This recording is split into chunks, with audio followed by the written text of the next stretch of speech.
This episode of Kobe Explains is brought to you by Manscaped.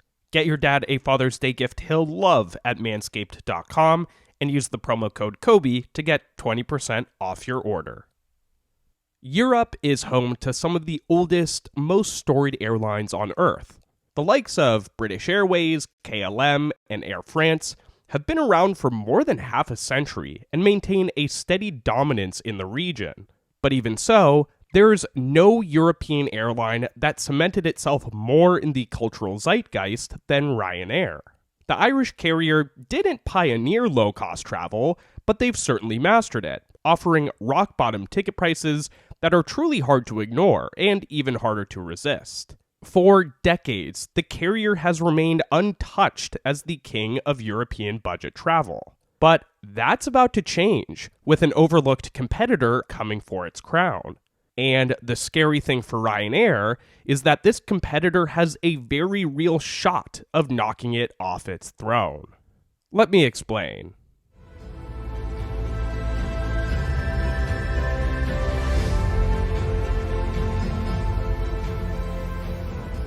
Real quick, folks, YouTube is still telling me less than 20% of the people watching this video are actually subscribed to the channel.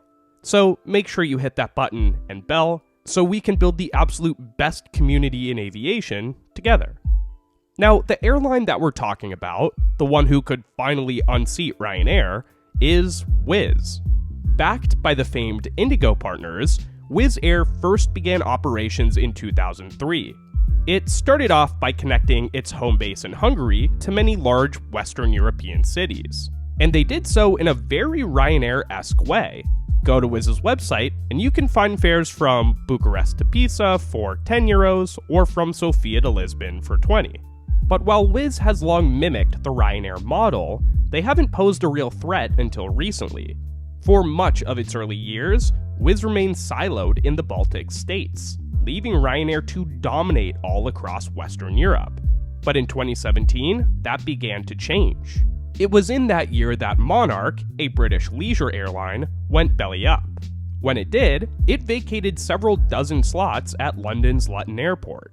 Seeing an opportunity for cheap westward expansion, Wizz quickly scooped them up and established a new UK subsidiary. Doing so allowed the carrier to now operate within Western Europe itself. And just a year later, they doubled down on this new direction by creating another hub in Vienna, Austria. Now, this westward push puts Wizz squarely in competition with Ryanair. But that doesn't mean they're guaranteed to find success. After all, Wizz is far from the first airline to challenge the budget king. Both EasyJet and Norwegian have done a pretty good job of carving out chunks of the low-cost segment, but neither have come close to surpassing Ryanair as the undisputed market leader. So, what makes Wizz different? Why are they better suited to take the crown? Well, the airline has one massive advantage over its rivals. It has excess liquidity. At its core, liquidity tells you how easily an asset can be used to pay off a debt. Let me give you an example. Let's say I owe Nonstop Dan $100. Now, if I have a $100 bill, I can pay him back immediately. That means the cash I have is extremely liquid. It can be instantly used to cover my debt. But now let's pretend I don't have $100. Instead, I have an old phone worth about that much. Now, Dan won't accept the phone as payment, but I can trade the phone in for some cash, which he will accept. Ultimately, the phone is used to indirectly cover the debt, but it took excess time and effort to do so, meaning it's much less liquid than just plain old cash. Every company out there owns a mix of liquid and illiquid assets, and it's up to each of them to decide how much cash, the most liquid of assets, that they keep on hand. Now, airlines tend to have much less liquidity than other businesses, and that's for two key reasons. One, much of an airline's value is tied up in its aircraft, which are highly illiquid assets, and two, most airlines run at slim profit margins.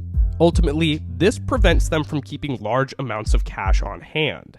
This liquidity shortage was a big reason airlines suffered during COVID. They just didn't have the reserves to ride out the downturn. And even the mighty Ryanair wasn't immune.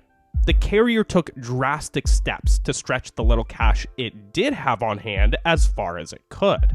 It laid off a quarter of its employees, forced its pilots to take pay cuts, and accepted government loans. And as a result, the airline is no longer competing from its typical position of strength. But the complete opposite has been true for Wizz. Proportional to its employee count and network size, Wizz is the most liquid airline on Earth. It's made a habit of hoarding cash, and had 1.9 billion euros in the bank at the start of 2020. As air travel bottomed out, this reserve helped them maintain the status quo, keeping nearly its whole workforce and operating more flights than other carriers. This led them to become Europe's most flown airline in April of 2020, a spot that they held for several months. Even today, Wizz still has plenty of cash left in the bank, meaning it can operate from a much stronger position than its peers. While most airlines are simply trying to get back to business as usual, Wizz is eyeing expansion. Much like they did at Luton in 2017, Wizz has been scooping up forfeited landing slots for cheap. And there's one key country where they've been doing so the most: Italy. Now, the focus on Italy makes a lot of sense. Not only does it have the fourth largest population in Europe, but it's also a hotbed for tourism. Add it all up, and you've got a market that's ripe for a post-COVID rebound. Now, Ryanair has been the dominant player in Italy for years. In 2019, for instance, it had bases in 17 cities, and carried twice as many Italians as the country's own flag carrier, Alitalia. However, COVID forced it to pare back its operations there, leaving the door wide open for Wizz to just waltz right in. And so far, Wizz has capitalized on this by setting up bases in 7 Italian cities, with a desire to add more. Now, setting up shop in Ryanair territory is great and all, but Wizz still needs to figure out one more piece of the puzzle. Now that they compete head-on, Wizz has to actually convince people to fly them over their Irish counterpart.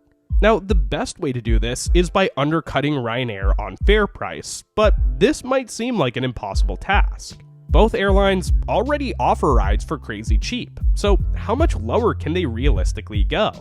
Luckily, Wizz has one more trick up its sleeve. Today, almost 90% of Ryanair's fleet consists of older 737NGs, with newer MAXs slowly being introduced. In comparison, Wizz operates a near even mix of A320s and A320neos. Its younger, more modern fleet means that, at least for now, Wizz has lower fuel costs than Ryanair. So if Wizz deploys its neos in Italy, they can surely drop fares below Ryanair's and still turn a profit. And as a matter of fact, the airline's doing just this. All of its A320neos, and about half of its A321neos, are based out of Italian cities. Now, we're still very much in the early days of this low-cost battle. Italy is just the first battleground in what's shaping up to be a larger war for European low-cost supremacy. But Wizz is better positioned than just about anyone to knock Ryanair off its throne. They have the backing of Indigo partners, excess liquidity, and a clear and aggressive plan of attack. So don't be surprised if in the coming years you start hearing more about this Hungarian airline, because it might just become Europe's next low-cost juggernaut. Now, of the big European budget airlines, I personally have only ever flown Norwegian, and it was fine. If you're one of my European viewers, let me know in the comments which of the budget carriers is your favorite. Oh, and if you'd rather use the comments to complain about these airlines, have at it. I'm looking forward to hearing your stories. And thanks again to Manscaped for sponsoring today's video. Now, Father's Day is coming up, and I've been getting my dad the same gift over and over again for the past several years: coffee. But it's honestly getting pretty predictable at this point, and it's usually gone a week or two after I buy it for him. So this year, I'm going to be browsing Manscaped to make sure I'm finding him something that's way better and is actually going to last him way longer. I personally am not a dad yet, but I do know that being a parent can be physically exhausting. And as someone who's used Manscaped for a while, I know that their products make you feel physically better.